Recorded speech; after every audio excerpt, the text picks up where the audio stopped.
Hello students, இன்னைக்கு வீடியோல நம்ம லாஜிக் கேட் பிராக்டிகல் பார்க்க போறோம். நமக்கு மொத்தம் 6 லாஜிக் கேட் இருக்கு. ஆனா இந்த 6 லாஜிக் கேட்டையும் ஒரே क्वेश्चनல கேட்க மாட்டாங்க. இத ரெண்டு क्वेश्चனா பிரிச்சு கேட்பாங்க. AND NAND XOR NOT இத ஒரு क्वेश्चனாவும் OR NOR XOR NOT இத ஒரு क्वेश्चனாவும் கேட்பாங்க. இந்த பார்ட் 1 வீடியோல நம்ம ஃபர்ஸ்ட் क्वेश्चनல இருக்க 4 லாஜிக் கேட்டையும் பார்க்கலாம். ஆப்போசிட் அல்லது நிரப்பி இதை இண்டிகேட் பண்றதுக்கு இந்த பார் யூஸ் பண்ணுவோம். NAND கேட் AND கேட்டோட ஆப்போசிட், அதனால இங்க மேல ஃபார்முலால பார் போட்டிருக்கோம். அதே மாதிரி நாட் கேட்ல வெளியீடு உள்ளீடோட ஆப்போசிட், அதனால y is equal to a bar. உங்க பேஜை ரெண்டா டிவைட் பண்ணிக்கங்க. ஒரு பக்கம் நம்ம எழுதுற லாஜிக் கேட்டோட டயக்ராம், இன்னொரு பக்கம் அதனுடைய உண்மை அட்டவணை. டயக்ராம் வரைஞ்சிட்டோம்.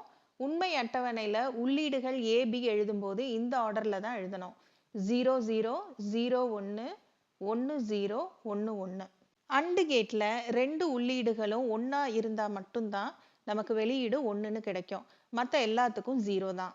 NAND கேட் AND கேட்டோட ஆப்போசிட் அப்படிங்கறதால AND கேட்ல நமக்கு எங்கெல்லாம் வெளியீடு 0 வந்துச்சோ அங்கெல்லாம் நம்ம NAND கேட்ல 1ன்னு போடணும். எங்க வெளியீடு 1ன்னு வந்துச்சோ அங்க நம்ம 0ன்னு போடணும். இந்த பேசிக்க கொஞ்சம் புரிஞ்சு ஞாபகம் வச்சுக்கிட்டீங்கன்னா நம்ம உண்மை அட்டவணை ஈஸியா எழுதிடலாம். அடுத்ததான் நாட் கேட். நாட் கேட்ல ஒரு உள்ளீடு தான் இருக்கும். வெளியீடு உள்ளீடோட ஆப்போசிட். அப்ப 0னா 1, 1னா 0.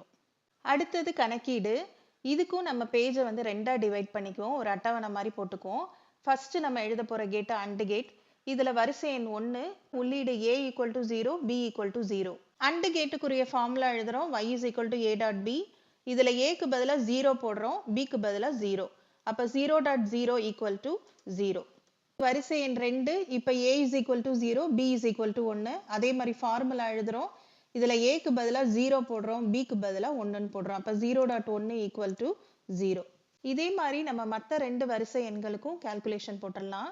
வர்ற வெளியீடுகளை நம்ம இந்த மாதிரி ஒரு பாக்ஸ் போட்டுட்டோம்னா பார்க்கிறதுக்கும் நீட்டா இருக்கும், திருத்துறவங்களுக்கும் ஈஸியா இருக்கும். அடுத்து நம்ம NAND கேட்டோட கால்குலேஷன் போட்டுருவோம். வரிசை எண் 1க்கான உள்ளீடுகள் எழுதுறோம். A is equal to 0, B is equal to 0. NAND கேட்டோட formula y is equal to a dot b whole bar. A க்கு பதிலா 0 போடுறோம், B க்கு பதிலா 0 போடுறோம். அப்ப நமக்கு வெளியீடு 1ன்னு வரும். அதே மாதிரி மத்த வரிசை எண்களுக்கும் போட்டுருவோம். அடுத்து நம்ம நாட் கேட் பார்ப்போம். வரிசை எண் 1ல A equal to 0. நாட் கேட்டுக்குரிய ஃபார்முலா எழுதிக்குவோம். y is equal to a bar. அப்ப A க்கு பதிலா 0 சப்ஸ்டிட் பண்றோம். 0 bar equal to 1. A equal to 1. அதே மாதிரி ஃபார்முலா எழுதுறோம். A க்கு பதிலா 1ன்னு சப்ஸ்டிட் பண்றோம். அப்ப நமக்கு வெளியீடு 0ன்னு வரும்.